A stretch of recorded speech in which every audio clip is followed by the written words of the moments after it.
Palmolive Soap, your beauty hope, and Luster Cream Shampoo for soft, glamorous, caressable hair bring you Our Miss Brooks, starring Eve Arden.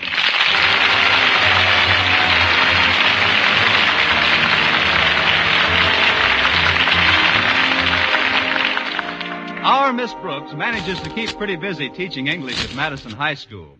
But in spite of her preoccupation with her own subject, she's managed to find quite a bit of time lately to pursue the study of biology.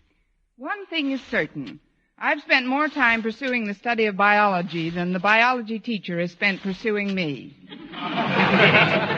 It isn't that Mr. Boynton doesn't believe in romance. After all, if it weren't for him, Alice and Vincent, Mabel and Ted, and Bernice and Henry would never have gotten together. And everybody knows they're 6 of the happiest rabbits in town. Anyway, I was pretty surprised last week when my landlady, Mrs. Davis, told me that Mr. Boynton had borrowed my copy of Rostand's Cyrano de Bergerac from our library. We were discussing it last Thursday morning while Mrs. Davis was getting breakfast ready. I can't understand it, Connie. Cyrano is a very romantic play. Does Mr. Boynton read that kind of literature? I doubt it very much, although he surprised me once before this when I saw a book on his desk called Come Fly With Me. That sounds like a very racy novel. That's what I thought till I saw the rest of the title. That read, The Life and Times of an African Tsetse Fly. Well, maybe now that the weather's getting nicer, he'll warm up a bit. Remember the old saying, in the spring, a young man's fancy. Not Mr. Boynton. He's no fancier in the spring than he is in the winter. Oh, that must be Walter Denton. I asked him to pick me up this morning. Coming.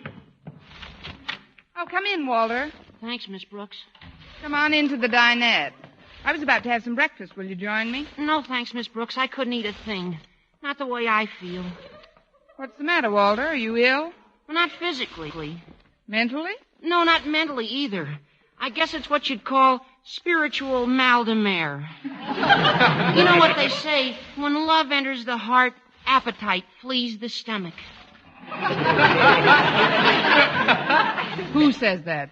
I don't know. I guess it's anonymous. It deserves to be. Hello, Walter. Oh, how are you, Mrs. Davis? Fine, thanks. I'll set a place for you right here. Just sit down and we'll have a nice breakfast in a jiffy. Walter doesn't want anything to eat, Mrs. Davis. He's got spiritual mal de mer. Oh, that's too bad. But how about you, Connie? I've got a big bowl of wheat cake batter humming in the Mixmaster. Or would you rather have a fried egg? I'll just have some... Sample complete. Ready to continue?